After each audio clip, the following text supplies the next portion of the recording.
an inside look at the restaurant industry and entrepreneurial insight to help you succeed. It's the Paper Trails Podcast with Albemarle Paper Supply.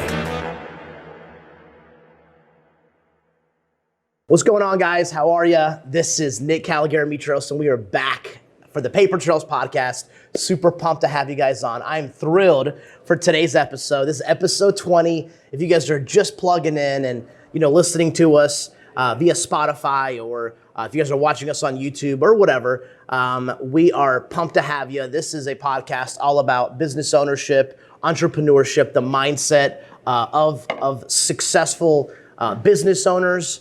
And then obviously in specific, we love the food industry. We love talking about restaurants, food, and things like that. And so my guest today is Jessica Bentley, and she is from Slice of Jess.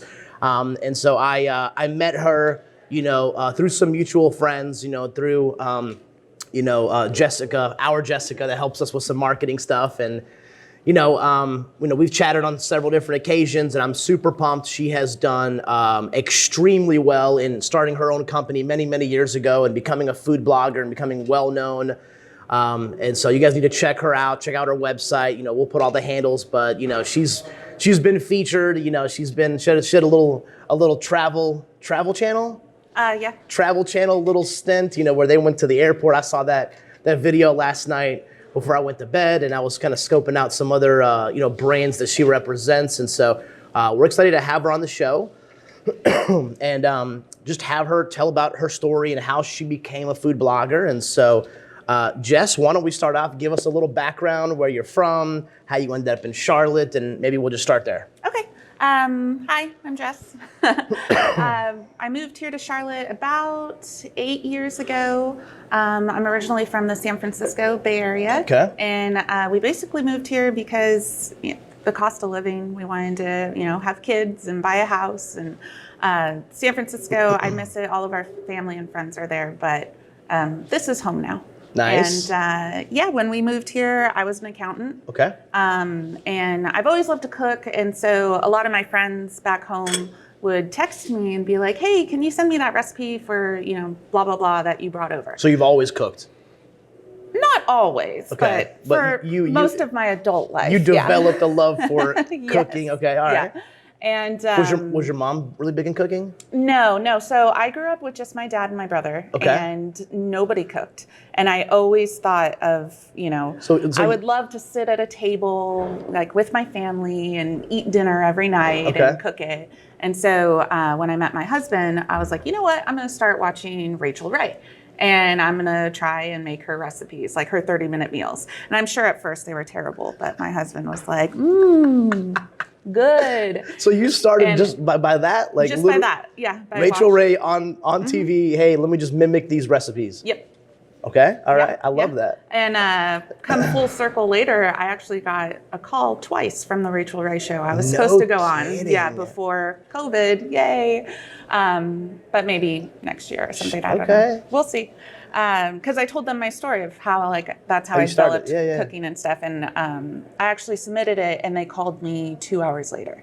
And I was like, just like a random, like you just randomly emailed? Yeah, like I saw on the show in the morning, it's like, do you want to be on the show? Apply here. And I was like, oh, I didn't know you could do that. And I applied, and the lady read my story, and she was like, I loved it so much I had to call you. Like, I was literally cooking dinner, and I saw I was getting a call from New York, and I was like, who's calling me from New York? And I answered it, and she was like, hi, this is Kelsey from the Rachel Ray show. And I was like, oh, like I literally was hello. speechless. I was like, hi. I think I even dropped my spatula, like pasta everywhere. But anyway, one day, hopefully it'll come back. But anyway, the way I started my website was, so I would cook, and, we would have family dinners and, all that sort of stuff. And so when we moved here, I would have people text me and be like, hey, what's the recipe for this? What's this? What's this?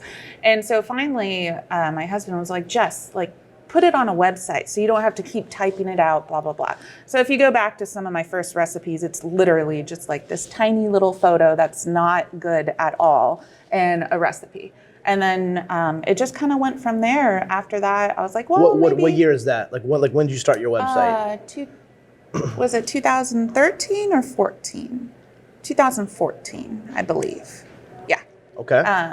I could be wrong. So just purely on recipes for the family and friends back home. Yes. No thought of business. No. No thought of doing this full time. No. No thought of Rachel Ray calling you and asking you. I mean, this is literally, when we had this conversation, I was like, wow, like this, I mean, you have come, you know, I love hearing stories like this because it just goes to show you when you truly want to make something happen, or when you just maybe follow a passion or a love and you know, you put some work ethic and some follow-up and some intensity behind it, I mean, you can kind of do whatever, you know what I mean? So anyway, I love that, but all right, continue. So, so website. So yeah, I noticed I started to get a little bit of traffic. I don't know how. And I was like, well, maybe I should, you know, take a nicer photo and maybe I'll write like what inspired the recipe or something. So then I just started writing a little bit more.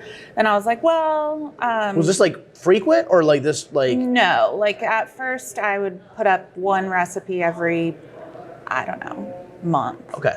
Or sometimes I'd so skip just like 6 months. 100% hobby. Hey, this is kind of cool. I have a website. It's 2014. Let me just put some stuff up. Yeah. Okay. Yeah. And then I learned, I built my website myself on WordPress. Okay. So I kind of learned all the background of that. And then once I started putting nicer photos on, I was like, well, let's learn a little bit about SEO. I don't even know what that stands for. And so, yeah, I kind of taught myself everything on my website. And then I started have local media reach out and ask if I wanted to write for them. So I think the first one was Scoop Charlotte. Susu. How did that, like, how long was that? Was that like 6 months in, a year in? Like, how did that even? Maybe a year and a half in. And she reached out and said, hey, I came across your website and I was wondering if you would like to write recipes and have them featured on mine. Okay. And she said, and I'll pay you for it. And I was like, oh.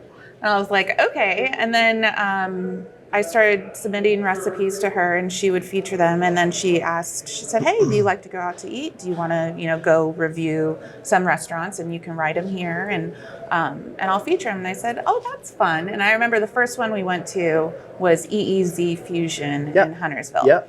And over in Birkdale. I don't eat sushi. Me neither. And so, well, I shouldn't be telling anybody that because I had to write this big review, but they probably brought out maybe like $500 worth of sushi. And I was like, and I photographed it all and they still use, like they'll use it on their social and stuff. But my husband was with me and I was like, you're going to have to eat everything and tell me what it tastes like. and of course they brought out some non-seafood items that I had, but I remember that was my first like restaurant review. And now, did you have other platforms too? Like, did you start a Facebook? Did you start an Instagram, or was this pure website? Like, just blogging? I was writing for their website, so like I had a login. But before that, like, did you have other platforms as well? Yeah, I mean, I had my Slice of Jess Instagram and my Facebook. Okay, so you started with just the website, 100% hobby, but then you were like, okay, like let me just have a Slice of Jess Insta. And, okay, all right. And my personal Instagram goes way back. I remember when we lived in San Francisco, the guys that started Instagram lived on our same street. What? But they lived a little bit farther down. But they lived on our street. It was on Steiner Street in San Francisco. Okay. And I remember getting Instagram at first. But anyway. So yeah, I had started my own Instagram and Facebook probably like right after the website. Well, no, not right after. Probably like a year after, because then that was when I noticed I was getting like a little bit of traffic, and stuff like that. And so I was like, well, I'm taking these nice photos. I might as well, you know, put them on social too. So that's how that started.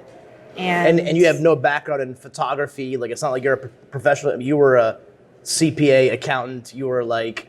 Yeah, well, I wanted to go to college for photography. So I took photography all 4 years in high school. Okay. And then I took some classes in college, but it wasn't my major or anything like that. I do miss going into the dark rooms and, you know, putting it in the solution and seeing the photo. That's kind of cool. Stuff. Yeah, I know how to do all that, which is fun. I don't know anywhere where you can do that now, though. That would be a fun, like, date night. Yeah, I was gonna say like one of those like wine and painting things. But you go and you do your own photos. That would be fun. Don't anybody steal Business that idea. idea. Trademarked slice of Jess. But yeah, so I got a camera again, and I used Canon, and yeah, it just kind of went from there. And now, I mean, restaurants hire me for photo shoots. I just did a 2-day one yesterday and the day before. My arms are kind of tired.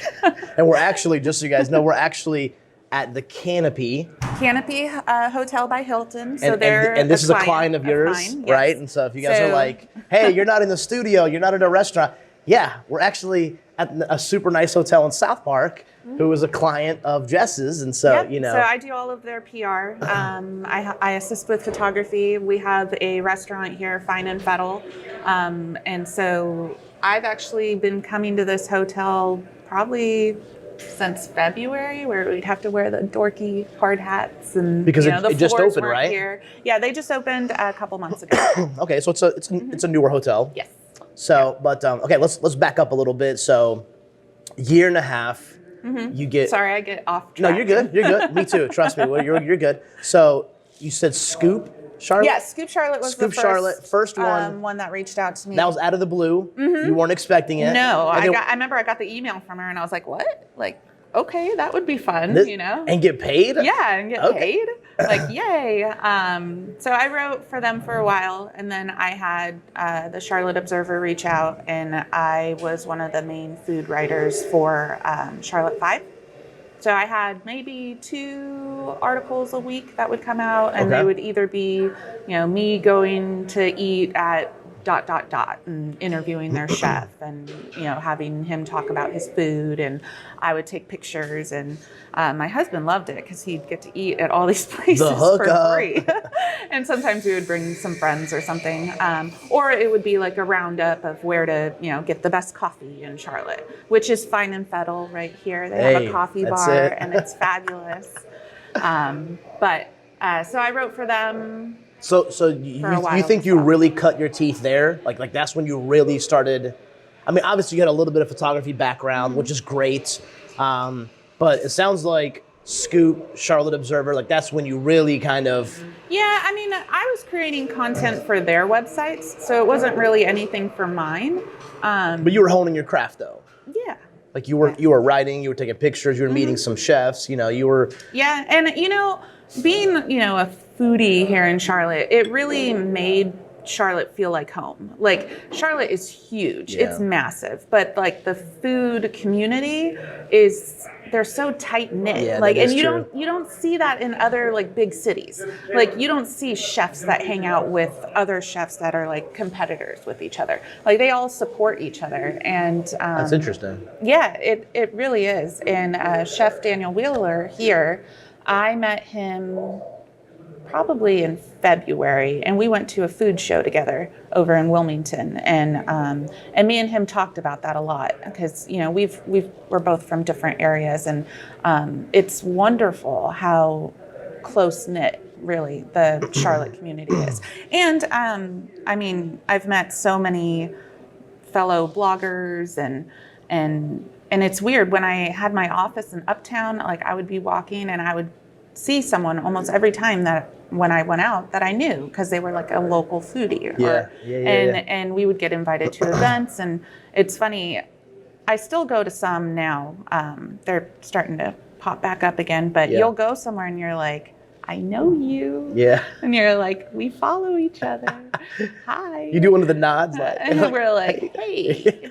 But I mean, a lot, like back in probably 2016, 2017, I would go to an event almost every week, and that's how I would meet a lot of the other local foodies, and yeah, it was a lot of fun. So let's talk. Let's say, Jess, we have some people out here that want to either grow their following or they want to grow their company because you started with nothing and now you've built something substantial. I mean, even going to your website and looking at a lot of the partnerships that you have, and even from our phone conversation that we had a couple of weeks ago, you told me that you would go to food shows and get cards and take notes and follow up with hundreds of people and send emails. And that was so impressive for me. Owning a business, running a business, starting it from scratch, and just knowing the work ethic, like just the non-glamorous, the grind, the work that has to happen behind the scenes, website, SEO, this, that, building stuff on your own, getting good at photography. This is all stuff that, especially if you own a restaurant or a catering company or a food truck or anything in this industry, you've got to get good at it. Yes, you could hire it out. Sure, I get it. But I think it would probably be good if you knew a little bit about some of the stuff that's happening as far as the marketing, advertising, promoting end of your business. And so let's talk about that. Talk about the handful of years that you were just writing and blogging and going to these events and shaking hands, and maybe the power of networking and relationships, and speak on that, because I think there's so much in that I don't care I don't care if you started a landscape company. You could use these principles and build a huge landscape company with multiple crews and with everything that you did to build Slice of Jess, right? So yeah, I get asked a lot. They're like, so what do you do as a living? And I'm like, I don't know. I write and I take photos. I even asked her how do you want me to business owner, blogger? She's like, I do a lot of stuff. I'm like, yeah, I see that. Yeah, well, I do PR for restaurants and the hotel and that. I promote my own brand. Yep. I work with other food and beverage brands. So my main job is I work with food and beverage brands to create recipes using their products. Okay. So, and then I'll feature it on my website. And then, of course, you have to say it's sponsored by so-and-so, and you link it back. There's huge contracts that you have to sign with that. And I have a whole folder just for contracts. And then I'll partner with them. Usually I'll try to do multiple recipes so I can link the blogs back to the other blogs. But that's why I would go to the food and beverage shows. So I went to the fancy food show in New York last summer. Met I don't know how many people, thousands of people, and literally thousands. Yeah, it takes over. What is the center in? Well, I know the one in San Francisco that I went to in January takes over both sides of the Moscone Center. So it's literally thousands and thousands of people. Can't do that now. Yeah. They canceled them all. Yeah. Which I was supposed to go to Chicago this year. I was supposed to go to. I went to Vegas. No, that was last year for a food show. But yeah, you go to these shows and it's literally you're walking up to the brand and the brand representative is there and you just say, hey, my name's Jess. Here's my card. I would love to, work with you on doing recipes, photography. Do you have a card where I can follow up? And then I just would take notes. I'm a good conversation starter. Yeah. And so I would say, oh yeah, where are you from? I would jot down their kid's name or just something on their card for when I followed up by email. It was more personal. Sure. It wasn't hey, we met and you also met 5,000 other people, but pick me, Yeah. But I don't know a lot of other bloggers that do that. A lot of the brands that I would meet, they would say, oh, I didn't know bloggers came to this event, or, but I know that they do because I got a media pass to go to the event. So if you have a certain amount of following, if you have a certain amount of people that come to your website, the fancy food show will actually give you a media pass. Okay. And a lot of the big shows will give you a media pass. And so I wouldn't have to pay to go, which is nice, but I'd have to pay for my flight and my hotel sure. and all that sort of stuff. And then, which is an investment in your company. Mm-hmm. There is investment. You had to buy a website and fix it and travel, but I travel a lot with, he's actually my old boss at the marketing company, and he goes because he has a marketing company and he wants to work, with these food and beverage brands, and it's a really great networking thing. And we call it show mode. So like when we get there, it's like, it's show mode. You got to walk and go fast and meet as many people as you can and get your cards and give your card out. And yeah, and then you get back and it's just email.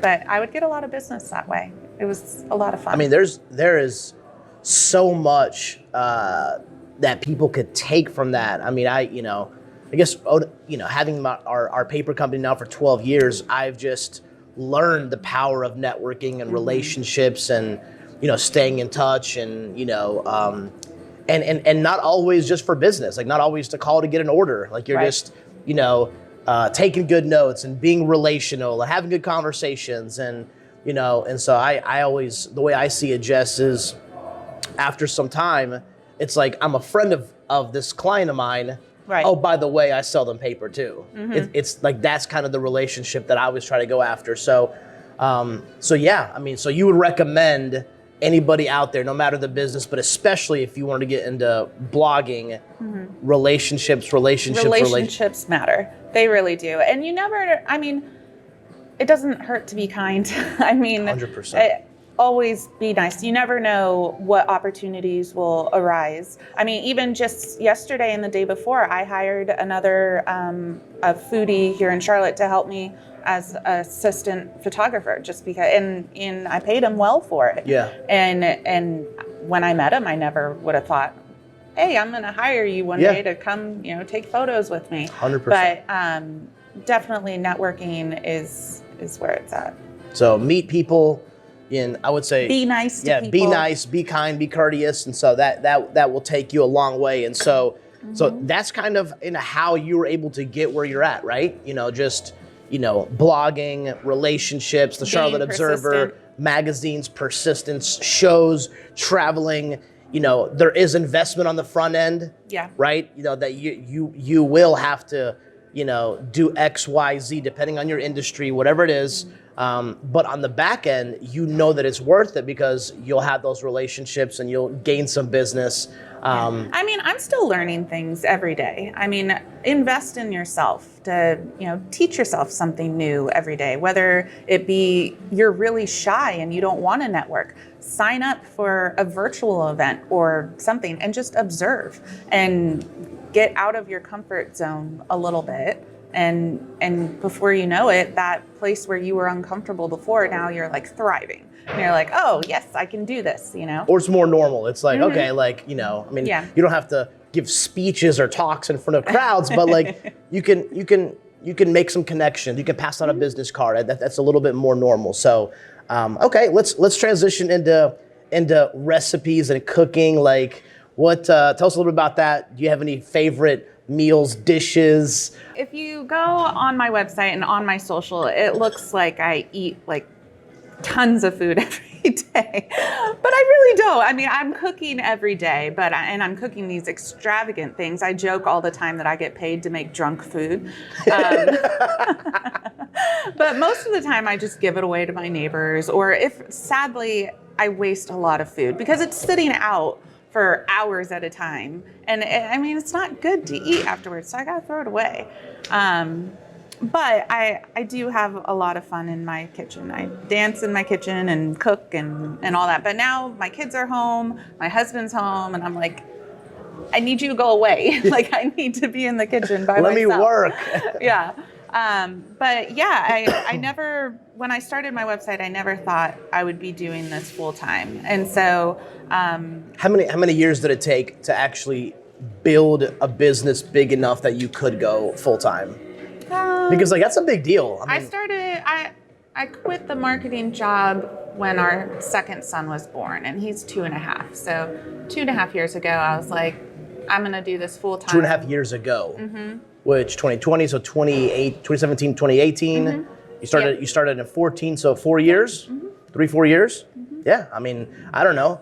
You always hear businesses take time. Yeah. Like there's no shortcut. Overnight. Yeah, there's no shortcut, So it'll take time, it'll take effort, it'll take connections, it'll take persistence and emails and all that. Well, I would get up every morning probably around 5 and blog and write and, kind of plan what I'm doing that day until my kids would get up around 7. And then every night after the kids were in bed, I would be, so we made an office under our stairs. I called it my cloffice. and I built a little desk in there, and I would shut the door. And it's literally like as big as this table. Like it's a little It's cloffice. just you. It's just me in there, like. And, but every night I would be in there. So during the day I worked my job. And so, the hustle is real. Like, you can't just be like, hey, I'm going to be a food blogger. Like, it doesn't really work that way. I mean, you have to put in the effort. And so I started just doing random recipes, and then I would reach out to brands that I liked, like on Instagram, and I'd be like, hey, I really love your products.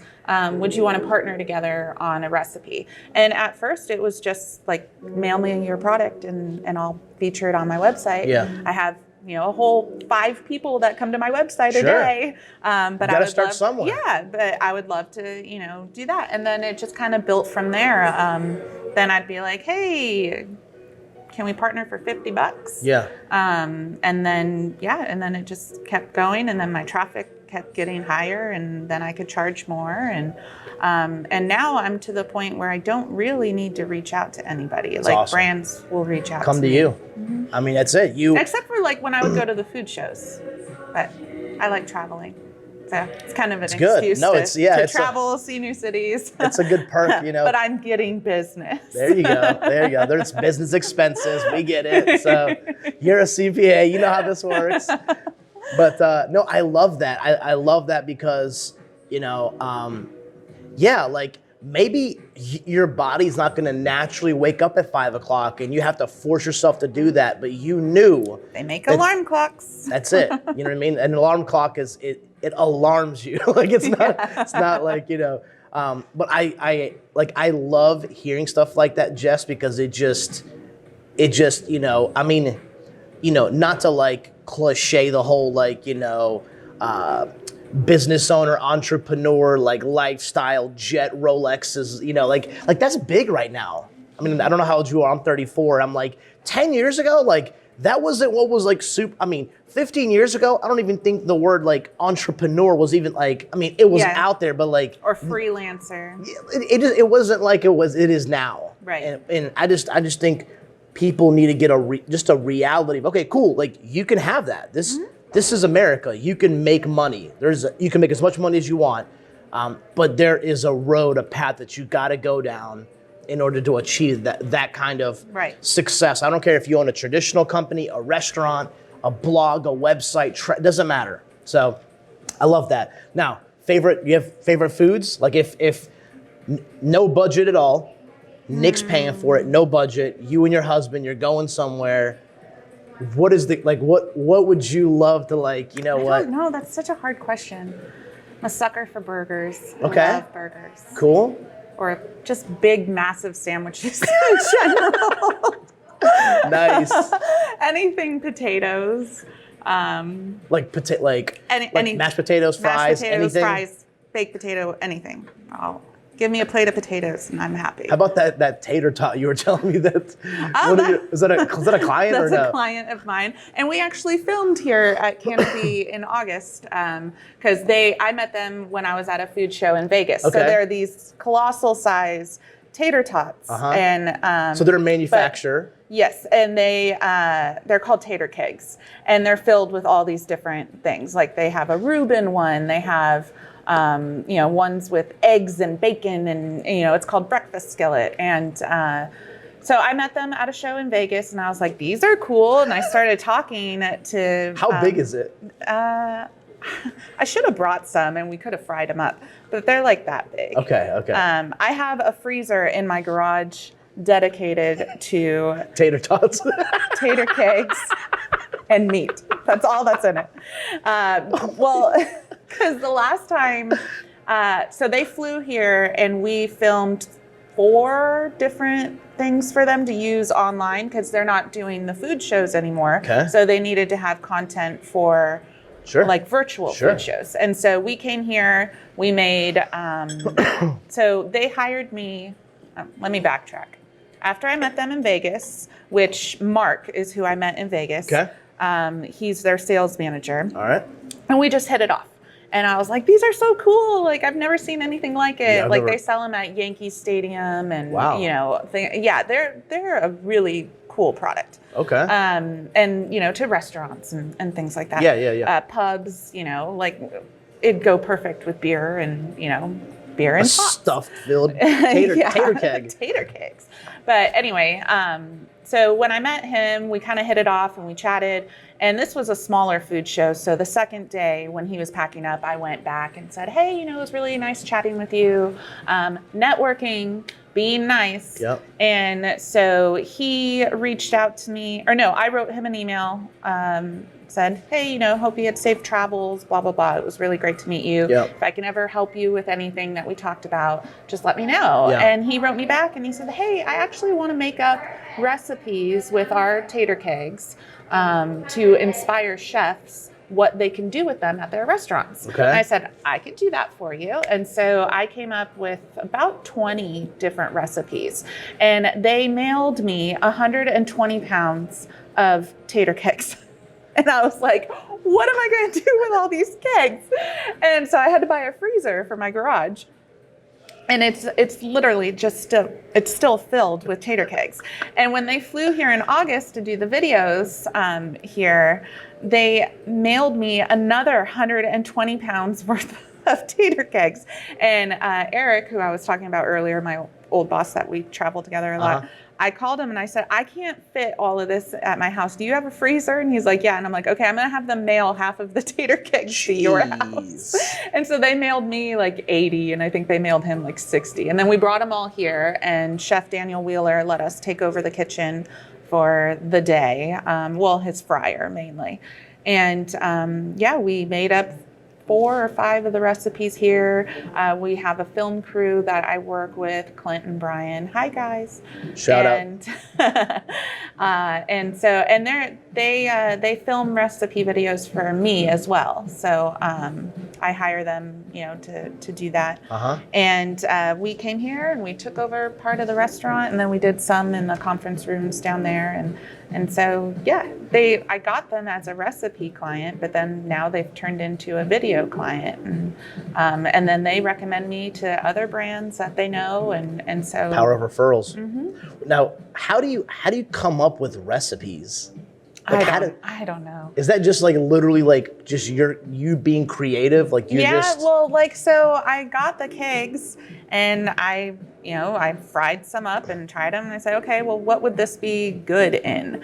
And like the breakfast one, I was like, let's enhance the breakfast flavor. Let's put it in a sandwich. And so I made a breakfast sandwich with the breakfast kegs inside. So it was literally like English muffin. And that's one of the ones we did here with smashed avocado, 3 of the breakfast kegs, bacon, some sort of drizzled something over it. And it's just this big, I love sandwiches. And it's just this big, massive sandwich with tater kegs in the middle. So it's like, who wouldn't like that? So you just put a bunch of stuff that you love together and it's like, done. Yeah, there you go. And another fun one was the Reuben. So I tried the Reuben one and I was like, damn, this is good. Oh, I'm sorry. I probably shouldn't. No, it's okay. It's okay. And I was like, what would this be better in though? And I mean, it's hard to make a great product better, but I stuffed them in an egg roll with extra pastrami and sauerkraut. And I made up like a Thousand Island and rolled it all together and then fried it again. Dang. And they're so good. In an egg roll. I would have never thought about that. Yeah. So, and I think I put that one on my blog just because it was such a fun recipe. But yeah, I came up with about... What does your family absolutely love that you make? Like, what's that one thing that they're like, hey, if you're coming back home to San Fran, you have to make this and bring it. Is there anything like that? I mean, I don't know the answer to this question. I'm just kind of asking. When we have family come visit here, a lot of times people ask for me to make my fried chicken sandwich, another sandwich.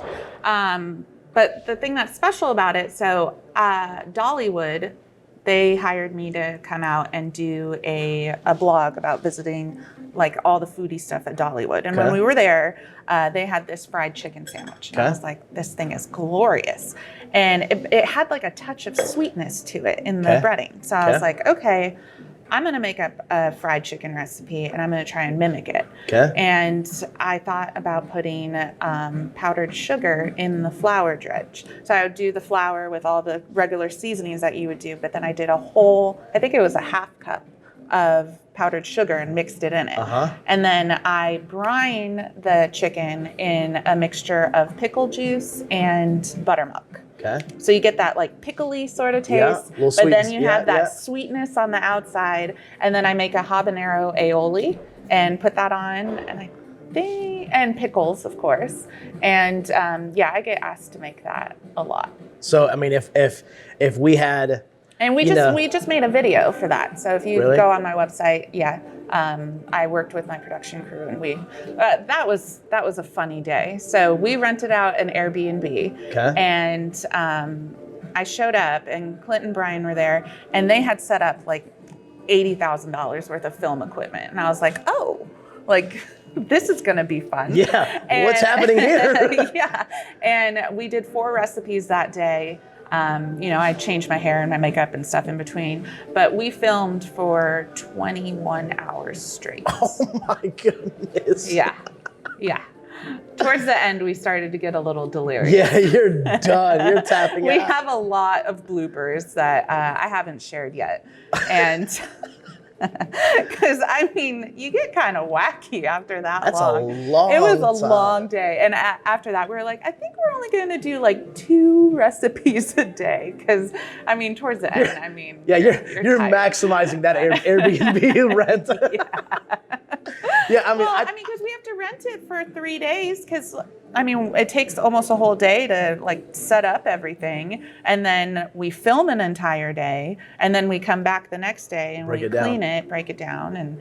And so that's like another investment that, you got to do. 100%. But now I have companies reach out and they pay me for those videos. That's awesome. So, I mean, I had to make them on my own, but then now, Listen, I mean, you have to build leverage. I mean, if you have now built a brand, a reputation, and leverage where you have a following where now people want to pay for it. But in the beginning, you just don't have that. No. That's where, building a YouTube channel or building anything, building a business, you have to build leverage. You have to build, and so, what I was saying earlier is, it sounds like Jess definitely has the prize when it comes to Chick-fil-A, Popeyes, and Jess's chicken sandwich.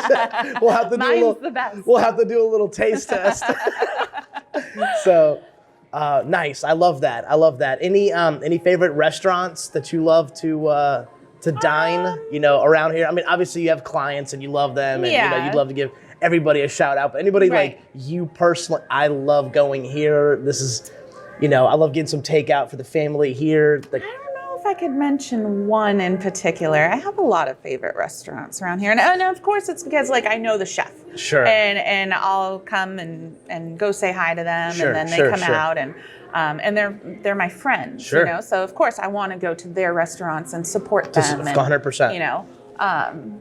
But no, I don't think I could pick a favorite. So you have that's a hard question. Any favorite type of cuisine you like? Oh, I love Mexican food. Mexican? Mm-hmm. Okay. Yeah. And there's no really sandwiches in Mexican food. I was gonna say a torta. Okay, there we go. But no, I love Mexican food. I'll usually get enchiladas but yeah, I like mixing my sour cream with the rice. Put it on a chip. It's really weird. Nice. Bunch of salsa. I'm a very big condiment person. Okay. I mean, I have like 50 million salsas at home, or hot sauces, and do you like hot sauces? Yes, I do. I'm not a big hot sauce guy. I mean, listen, Greek, you just haven't had the right one. Mediterranean. Our palate is like olive oil, vinegar, lemon.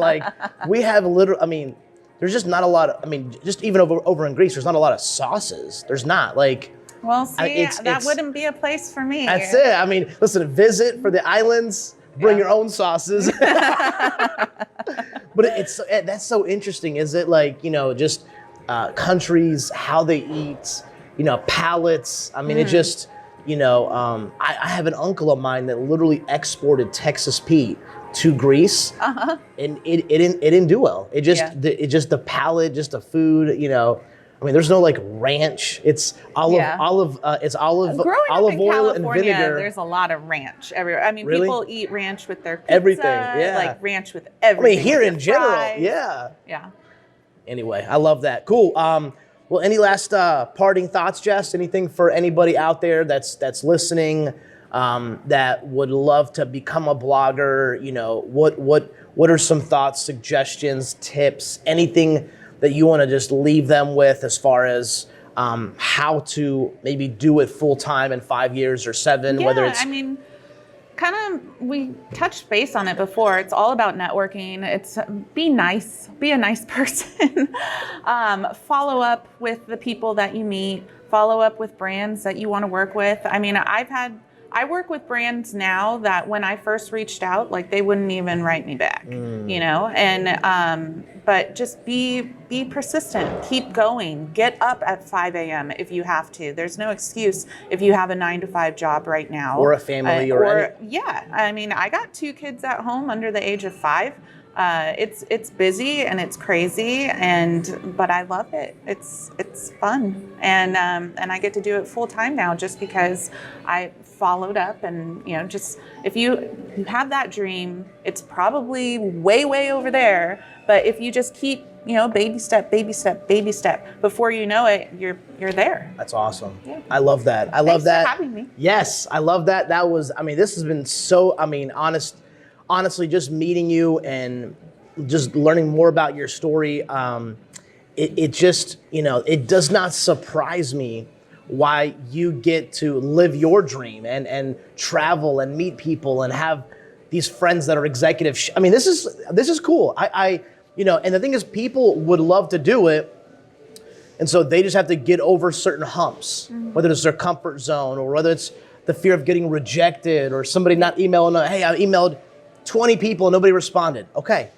Email 20 more. Yeah, I mean, we can sit here and complain about it, or you can email 20. I mean, that's it. It's a lot of persistence and knowing what you want, having that desire. So yeah, and I mean, when I wanted to start working with brands and think, maybe I can get paid for this, I literally would go to their website and go to the contact me and find an email and just send out an email and say, hey, my name's Jess. Love your products. Can we work together? And I've probably sent thousands of those easily, type of emails. And it just takes that one person to write back. And then you're like, yay, I got my first sponsored post, and then you can use that sponsored post for, pitching yourself to other brands and say, hey, look what I did here with this brand. Look at the, engagement that we got online. Even if your engagement was super, super low, it's something. And it'll eventually get higher the more and more you do it. Yeah. So it's really just keep going. Yeah. Here's a cool story that, just about us being super creative and thinking outside of the box. So when we first started our paper company, Jess, I was 22, my cousin was 18.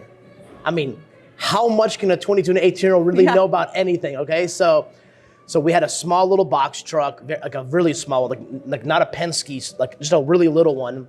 And I just knew that for people to take us serious, that we had to put forth an image of professionalism. So I wanted to wrap our truck.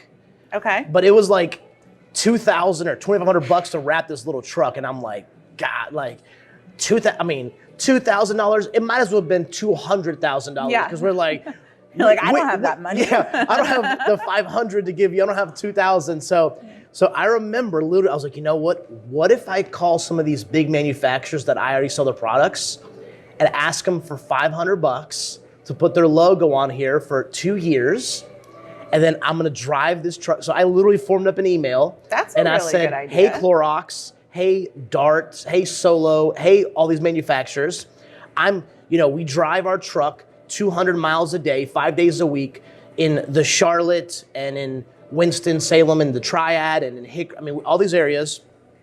I'm willing to put your logo on the truck for the next 3 years for $500. You know what? We got 5 people to do it.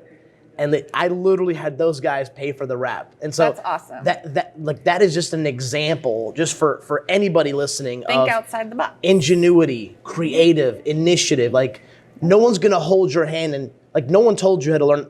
No one told you that you had to learn SEO, but you had to figure out a little bit about how that works. Yep. Because you didn't have the money to hire somebody, right? Now, if you have the money to hire somebody, awesome, God bless you. But a lot of times in the beginning, people don't. So. Right. Anyway, I love this. This was awesome. Episode 20 in the books, Paper Trails Podcast. Gotta check out Slice of Jess. Check out her website. Check out her videos.